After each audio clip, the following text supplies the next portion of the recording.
know how we got here? No. You don't remember sitting down? No.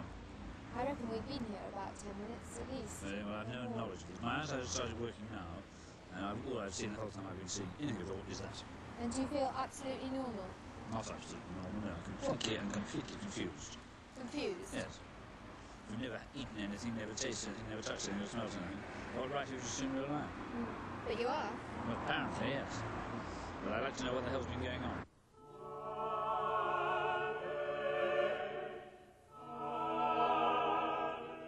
Clive was an outstanding musician. He would take his work very, very seriously. At the same time, he loved music so much that he just really threw himself into it totally. Clive was a musician of enormous integrity.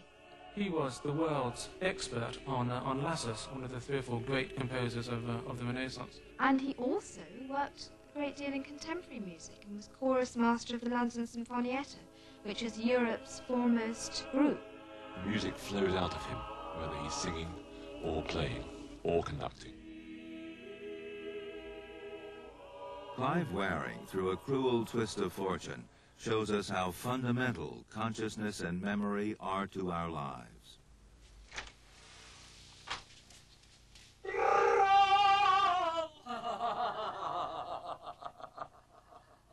Well. No surprise.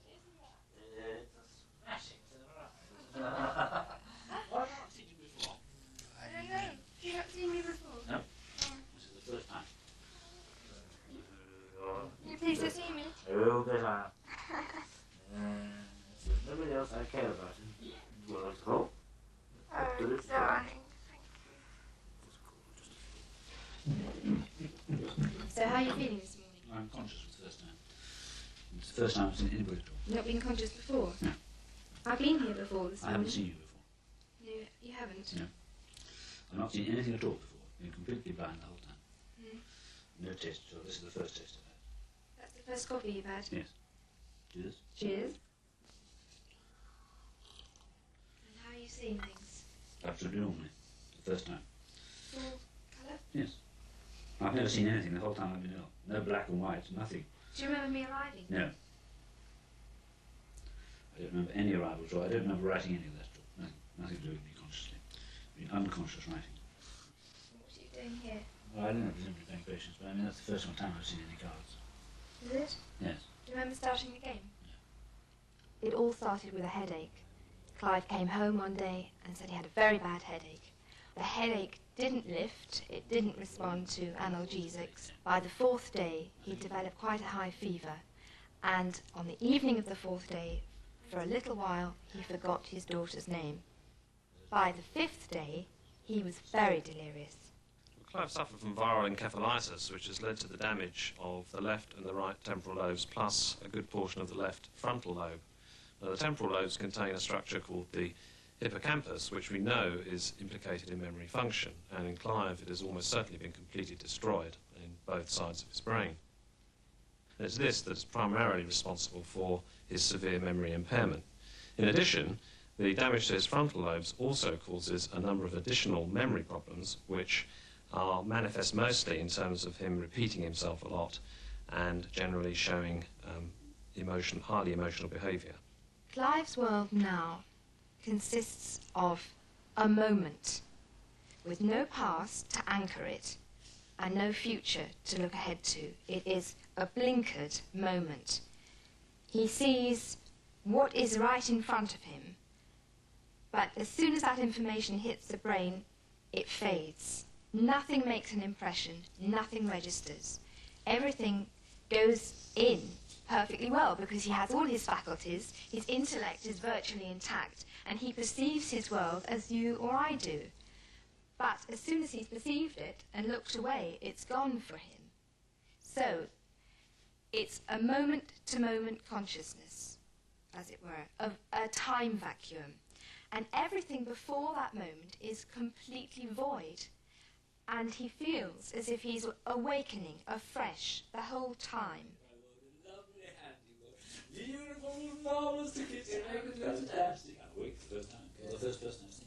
It's very nice to meet you. How has it been? It's been about 2.5 years now, Mr. Warren. Imagine one night, 2.5 years on. 4 9. It's just what it's been like. Never seen anything till now. Not even anything before this game. By giving the impression of being consciously awake. Not true. He always thinks he's been awake for about 2 minutes, and that's why he looks at his watch all the time to record it, to record the fact, I've woken up, this is an important event, therefore I will write it down in my diary. So he writes, 11:54 a.m. I am now completely awake for the first time, and he underlines first time. Patience begins, because he's always playing patience.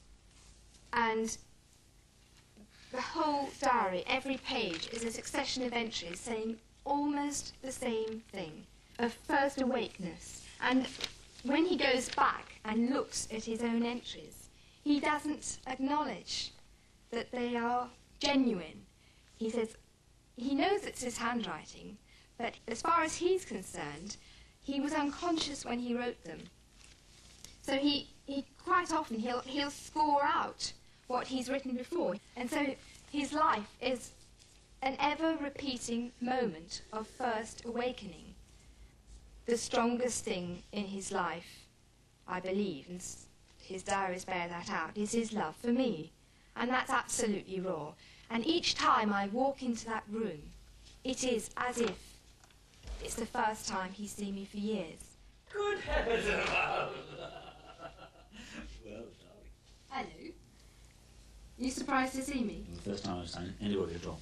The first person I've seen. You've not seen me before this morning? No, I have been here. So how are you feeling this morning? I'm conscious for the first time.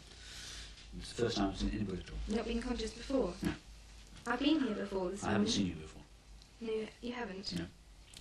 I've not seen anything at all before. Been completely blind the whole time. You don't remember me arriving at all? No. No, I didn't remember that you were arriving at all. No. No idea at all. But you know who I am?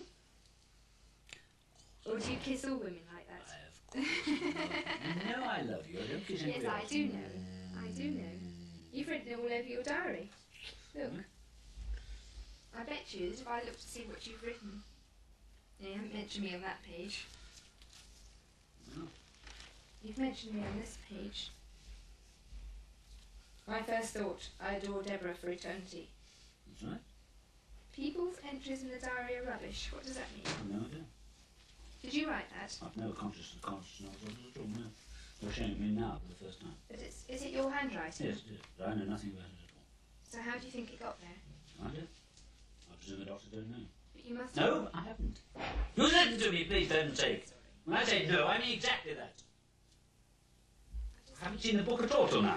No, all I'm saying... No, that means I haven't seen it, I have no knowledge of it at all. That's all. There's no knowledge of that book at all. It's entirely new to me. But I'm But only just saying- use your intelligence, then let's have a comment which is intelligent. But who would put that if I don't know, but no. Oh, for heaven's sake, use your intelligence, for heaven's sake. I haven't read this letter, funny thing.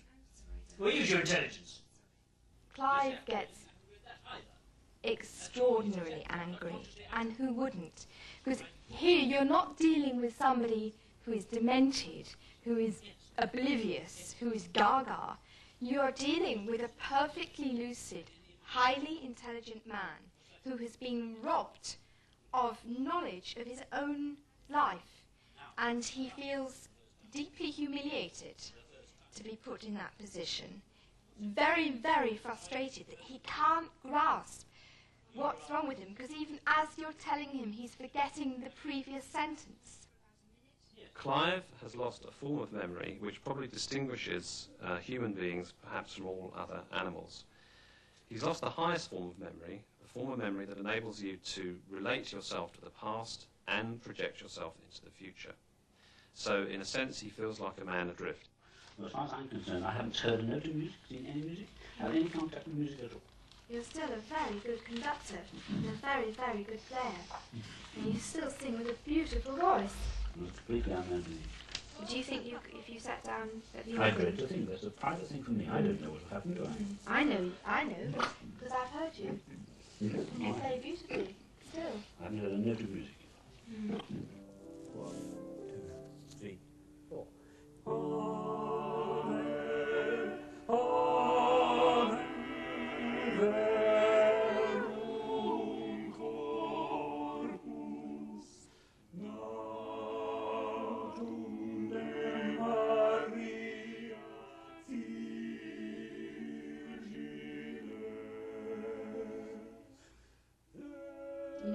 saying, you never forget how to ride a bicycle. Well, to Clive, singing, playing, sight reading, score reading music is as automatic as riding a bicycle or eating a meal or getting dressed. It's an ingrained skill. It's something you never forget.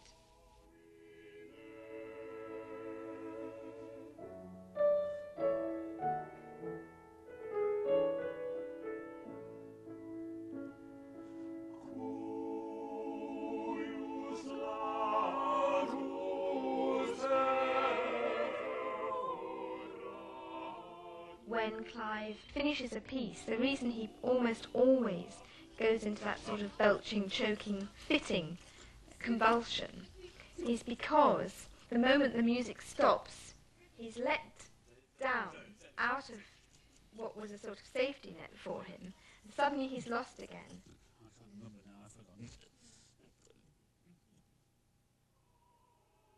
Whatever the damage, however devastating the damage, his being, his centre, his soul, is absolutely functioning as it ever did.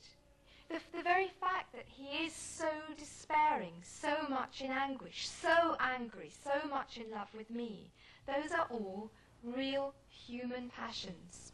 And he's showing them almost to the exclusion of everything else. All he shows us is raw human passion, straight from the heart of the mind.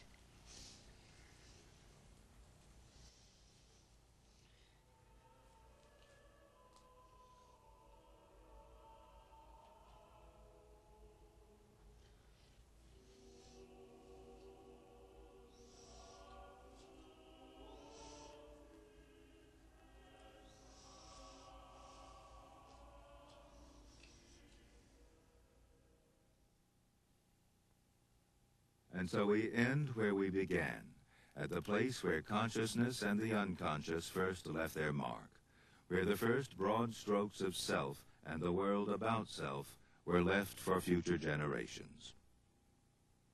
If the caveman walked into my studio today and started talking to me, I wouldn't understand a word he had to say. But if I look at his painting, then I have a complete area of feeling and view that I can share with him. This curious development of drawing the pictures of our minds is the most eloquent way of touching another man's mind that has ever evolved.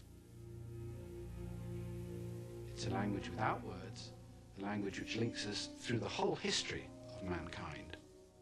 If you like, it's a fellowship from one human mind to another.